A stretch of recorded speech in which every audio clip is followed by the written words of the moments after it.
Hello friends, എല്ലാവർക്കും ഹാദൂസ് കിച്ചണിലേക്ക് സ്വാഗതം. ഇന്ന് നമ്മൾ നമ്മുടെ വീട്ടിലെ ചേരുവകൾ കൊണ്ട് നല്ല ടേസ്റ്റി ആൻഡ് ജ്യൂസി ആയിട്ടുള്ളൊരു ബ്രോസ്റ്റഡിൻ്റെ റെസിപ്പിയുമായിട്ടാണ് വന്നിരിക്കുന്നത്. അപ്പോൾ നമുക്ക് നോക്കാം എങ്ങനെയാണ് ഇത്ര ഈസി ആയിട്ട് ഈ ഒരു ബ്രോസ്റ്റഡ് തയ്യാറാക്കുന്നതെന്ന്. ആദ്യം തന്നെ നമുക്ക് ഒരു ബൗളിനകത്തോട്ട് അത്യാവശ്യം വലിപ്പമുള്ളൊരു ബൗൾ തന്നെ എടുക്കണേ. ആ ഒരു ബൗളിനകത്തോട്ട് ഒരു 1.25 കപ്പോളം പാൽ ഒഴിച്ചു കൊടുക്കുക. ഈ ഒരു ഗ്ലാസ്സാണ് കേട്ടോ ഞാൻ എടുത്തിരിക്കുന്നത്. കറക്റ്റ് 1.25 കപ്പ് പാലാണ് ഞാൻ ഒഴിച്ചു കൊടുക്കുന്നത്. ഇനി ഈ ഒരു പാലിനകത്തോട്ട് നമ്മൾ 1 ടീസ്പൂണോളം വിനിഗറാണ് ഒഴിച്ചു കൊടുക്കുന്നത്. ഇത് ബട്ടർ മിൽക്ക് തയ്യാറാക്കാൻ വേണ്ടിയിട്ടാണ് കേട്ടോ നമ്മൾ ഇതിനകത്തോട്ട് വിനിഗറും കൂടെ ഒഴിച്ചു കൊടുക്കുന്നത്. അപ്പോൾ നമ്മളിതാ ഈ ഒരു സ്പൂണിന് 1 ടീസ്പൂണോളം വിനിഗറും കൂടെ ഒഴിച്ചു കൊടുത്തിട്ട് നല്ലതുപോലെ തന്നെ മിക്സ് ചെയ്തിട്ട് ഒരു 15 അല്ലെങ്കിൽ ഒരു 20 മിനിറ്റ് ഒരു മൂടി കൊണ്ട് അടച്ച് റെസ്റ്റ് ചെയ്യാൻ വേണ്ടിയിട്ട് മാറ്റി വെക്കണം കേട്ടോ. അപ്പോഴത്തേക്ക് ബട്ടർ മിൽക്ക് റെഡി ആയിട്ടുണ്ടാവും. പിന്നെ ഇതാ നല്ലതുപോലെ ഇളക്കി കൊടുത്തിട്ട് വേണം കേട്ടോ മൂടി വയ്ക്കാൻ. അപ്പോൾ നമുക്ക് നല്ലതുപോലെ ഇളക്കി കൊടുത്തിട്ടുണ്ട്. ഇനി നമുക്കിതൊന്ന് മൂടി വയ്ക്കാം. ഒരു 20 മിനിറ്റാണ് ഞാൻ മൂടി വയ്ക്കുന്നത്. അങ്ങനെ നമ്മൾ ആ ഒരു ടൈം കൊണ്ട് തന്നെ ചിക്കൻ ക്ലീനാക്കി എടുത്തിട്ടുണ്ട്. സ്കിന്നോട് കൂടി തന്നെയാണ് നമുക്ക് ബ്രോസ്റ്റഡിന് ചിക്കൻ വേണ്ടത്.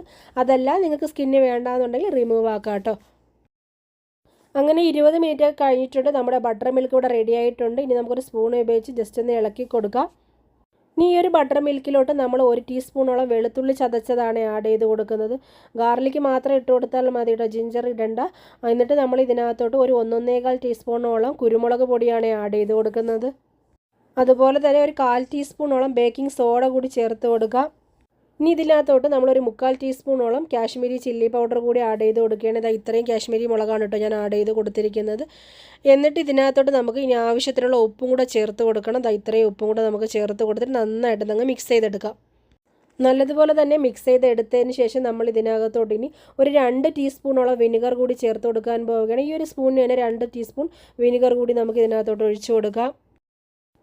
എന്നിട്ട് എല്ലാം കൂടി നല്ലതുപോലെ തന്നെ നമുക്ക് മിക്സ് ചെയ്തെടുക്കണം. വീണ്ടും ആ ഒരു വിനിഗറും കൂടി അതിനകത്തോട്ട് പിടിക്കാൻ വേണ്ടിയിട്ട് നല്ല രീതിയിൽ തന്നെ നമ്മൾ മിക്സ് ചെയ്തെടുത്തതിന് ശേഷം നമ്മൾ ഇതിനകത്തോട്ട് കഴുകി വൃത്തിയാക്കി എടുത്ത് വെച്ചിരിക്കുന്ന ചിക്കൻ കൂടി നമ്മൾ ആഡ് ചെയ്ത് കൊടുക്കാൻ പോവുകയാണ്. മിനിമം ഒരു 5 മണിക്കൂറെങ്കിലും നമ്മൾ ഈ ചിക്കൻ ഇട്ടതിന് ശേഷം നല്ലതുപോലെ റെസ്റ്റ് ചെയ്യാൻ വേണ്ടിയിട്ട് മാറ്റി വെക്കണം. ഫ്രിഡ്ജിനകത്ത് വെക്കണം കേട്ടോ, അടച്ചിട്ട് നല്ലതുപോലെ തന്നെ മൂടി കൊണ്ട് അടച്ചതിന് ശേഷം നമ്മൾ ഫ്രിഡ്ജിനകത്താണ് സൂക്ഷിക്കാനുള്ളത്. ഒരു 5 മണിക്കൂറിന് ശേഷമാണ് കേട്ടോ നമ്മൾ ബ്രോസ്റ്റഡ് തയ്യാറാക്കുന്നത്. എന്നാൽ മാത്രമേ നമ്മൾ ഈ ഒരു മസാലയെല്ലാം ആ ഒരു ചിക്കനിനകത്തോട്ട് പിടിച്ച് നല്ല ടേസ്റ്റി ആയിട്ട് കിട്ടത്തുള്ളൂ കേട്ടോ. കുറഞ്ഞതാണ് കേട്ടോ 5 മണിക്കൂർ. അതിൽ കൂടുതലൊക്കെ വെക്കാൻ പറ്റുമെന്നുണ്ടെങ്കിൽ നിങ്ങൾ അങ്ങനെ വെക്കുക. ഇപ്പോൾ വൈകിട്ടൊക്കെയാണ് ബ്രോസ്റ്റഡ് തയ്യാറാക്കുന്നതെങ്കിൽ രാവിലെ ഇതുപോലെ ചെയ്ത് വെച്ചാൽ കുറച്ചും കൂടി നല്ല ടേസ്റ്റ് ആയിരിക്കും നമ്മുടെ ബ്രോസ്റ്റഡിന്. നല്ലതുപോലെ തന്നെ ഡിപ്പ് ചെയ്ത് വെക്കണം കേട്ടോ. അങ്ങനെ നമ്മൾ ഫ്രിഡ്ജിനകത്ത് റെസ്റ്റ് ചെയ്യാൻ വേണ്ടിയിട്ട് മാറ്റി വെച്ചിട്ടുണ്ട്. ഇനി ഒരു 5 മണിക്കൂറിന് ശേഷം മാത്രമേ നമ്മളിത് പുറത്തെടുക്കുകയുള്ളൂ കേട്ടോ. ഒരു 5 മണിക്കൂറൊക്കെ ആയപ്പോൾ തന്നെ ഞാൻ വേറൊരു ബൗളിനകത്തോട്ട് 1 കപ്പ് മൈദാമാവ് ഇട്ട് കൊടുത്തിട്ടുണ്ട്. ഈ ഒരു മെഷർമെൻറ്റ് കപ്പാണ് കേട്ടോ യൂസ് ചെയ്തിരിക്കുന്നത്. ഇത് അരക്കപ്പിൻ്റെ മെഷർമെൻറ്റ് കപ്പാണ്. ഇത് 2 തവണയായിട്ട് ഇട്ട് 1 കപ്പ് മൈദാമാവ് എടുത്തിട്ടുണ്ട്.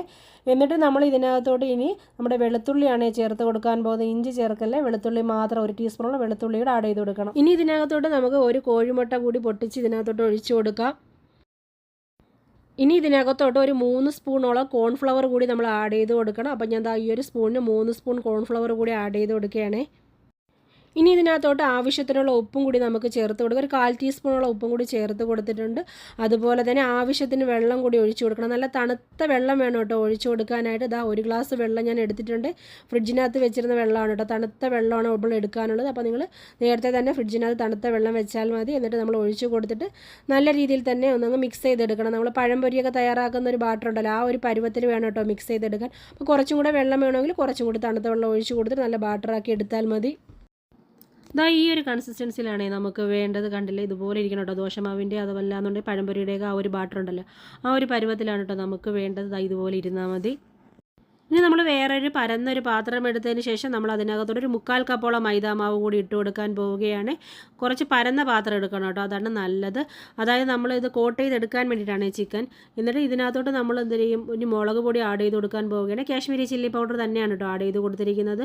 3/4 ടീസ്പൂണോളം കാശ്മീരി ചില്ലി പൗഡറും ആവശ്യത്തിനുള്ള ഉപ്പും കൂടെ ചേർത്ത് കൊടുത്തിട്ട് നല്ല രീതിയിൽ തന്നെ ഞങ്ങൾ മിക്സ് ചെയ്തെടുക്കണം. ഒട്ടും കട്ട കെട്ടാതെ മുളക് പൊടിയൊക്കെ കട്ട കെട്ടി കിടക്കുന്നതെല്ലാം മാറ്റിയതിന് ശേഷം നല്ലതുപോലെ തന്നെ ഞങ്ങൾ മിക്സ് ചെയ്തെടുക്കണം. അങ്ങനെ നമ്മൾ നല്ലതുപോലെ തന്നെ മിക്സ് ചെയ്ത് എടുത്തിട്ടുണ്ട്. അടുത്തതായിട്ട് നമ്മൾ ഫ്രിഡ്ജിൽ നിന്ന് നമ്മുടെ ചിക്കൻ പീസ് എടുത്ത് പുറത്ത് വെച്ചിട്ടുണ്ട് 5 മണിക്കൂറിൽ കൂടുതലായിട്ടോ. ഇനി നമുക്ക് പെട്ടെന്ന് തന്നെ ബ്രോസ്റ്റഡ് തയ്യാറാക്കാം. ഇനി നമുക്ക് ഇതിൽ നിന്ന് ഓരോ ചിക്കൻ പീസും എടുത്ത് ഈ ഒരു ബാറ്റർ ഉണ്ടല്ലോ, നമ്മുടെ മൈദാമാവിൻ്റെ ബാറ്റർ, അതിനകത്തോട്ടൊന്ന് ഡിപ്പ് ചെയ്തെടുക്കാം. ആദ്യം നമ്മൾ ചിക്കൻ്റെ ഒരു ലെഗ് പീസ് എടുത്തതിന് ശേഷം മൈദാമാവിലിട്ട് നല്ല രീതിയിൽ തന്നെ ഡിപ്പ് ചെയ്തതിന് ശേഷം നമ്മൾ ഇതിനകത്തോട്ട് ഇട്ട് കൊടുത്ത് നല്ല രീതിയിൽ തന്നെ കോട്ട് ചെയ്തെടുക്കണം. അതായത് മൈദാമാവും ഉപ്പും മുളക് പൊടിയും കൂടി ഇട്ട് വെച്ചില്ല ഒരു പാത്രത്തിൽ, അതിനകത്തിട്ടിട്ട് നല്ല രീതിയിൽ തന്നെ കോട്ട് ചെയ്തതിന് ശേഷം ഒന്നങ്ങ് കുടയണം കേട്ടോ. കുടഞ്ഞതിന് ശേഷം നമ്മൾ തിളച്ച എണ്ണയിലിട്ടങ്ങ് വറുത്തെടുക്കണം. ആദ്യം നമ്മൾ ഈ ഒരു 4 പീസ് മാത്രമേ ഇതുപോലെ കോട്ട് ചെയ്ത് എടുത്തിട്ടുള്ളൂ. ബാക്കി നമുക്ക് ഫ്രൈ ചെയ്തതിന് ശേഷം ബാക്കി അപ്പോഴപ്പോഴും ചെയ്യുന്നതായിരിക്കും കുറച്ചുകൂടി നല്ലത്. അതാകുമ്പോൾ എണ്ണ കുടിക്കില്ല കേട്ടോ. അപ്പോൾ നമുക്ക് ഇതൊന്ന് ഫ്രൈ ചെയ്തെടുക്കാം. അപ്പോൾ എണ്ണയൊക്കെ നല്ല രീതിയിൽ തന്നെ തിളച്ച് തുടങ്ങിയിട്ടുണ്ട്. ഇതിനകത്തോട് ഇട്ട് നമുക്ക് നല്ല രീതിയിൽ തന്നെ ഫ്രൈ ചെയ്തെടുക്കാം. ഒരു മീഡിയം ടു ലോ ഫ്ലെയിമിലിട്ടിട്ട് ഫ്രൈ ചെയ്തെടുത്താൽ മതി. അല്ലാന്നുണ്ടെങ്കിൽ പെട്ടെന്ന് കരിയുകയും ചെയ്യും, അകം വേവത്തും ഇല്ല കേട്ടോ. അപ്പോൾ ഇതുപോലെ നല്ല രീതിയിൽ തന്നെ നമ്മൾ ഫ്രൈ ചെയ്തെടുത്ത് കഴിഞ്ഞാൽ നല്ല ടേസ്റ്റി ആയിട്ടുള്ള നമുക്ക് ബ്രോസ്റ്റർ വീട്ടിൽ തന്നെ തയ്യാറാക്കി കഴിക്കാൻ പറ്റും. കുട്ടികളൊക്കെ ചോദിക്കുമ്പോൾ വെറുതെ കടയിൽ നിന്ന് വാങ്ങിയൊന്നും വേണ്ട, വീട്ടിൽ തന്നെ നമുക്ക് വീട്ടിലുള്ള ചേരുവകൾ കൊണ്ട് തന്നെ തയ്യാറാക്കി കഴിക്കാവുന്നതേ ഉള്ളേ. തീർച്ചയായിട്ടും നിങ്ങൾ ട്രൈ ചെയ്ത് നോക്കിയതിന് ശേഷം ഫീഡ്ബാക്ക് അറിയിക്കാൻ മറക്കണ്ട. ഒത്തിരി ഇഷ്ടമാകുക. നിങ്ങൾ ഒരു വട്ടമെങ്കിലും ഒന്ന് തയ്യാറാക്കി നോക്കണേ. അപ്പോൾ കുഞ്ഞുങ്ങൾക്കൊക്കെ ഉണ്ടാക്കി കൊടുക്കാൻ പറ്റിയ നല്ല ടേസ്റ്റി ആയിട്ടുള്ള ജ്യൂസി ആയിട്ടുള്ള ബ്രോസ്റ്റിൻ്റെ റെസിപ്പിയാണ്. നല്ല രീതിയിൽ തന്നെ അകമൊക്കെ വെന്തിട്ടുണ്ട് കേട്ടോ.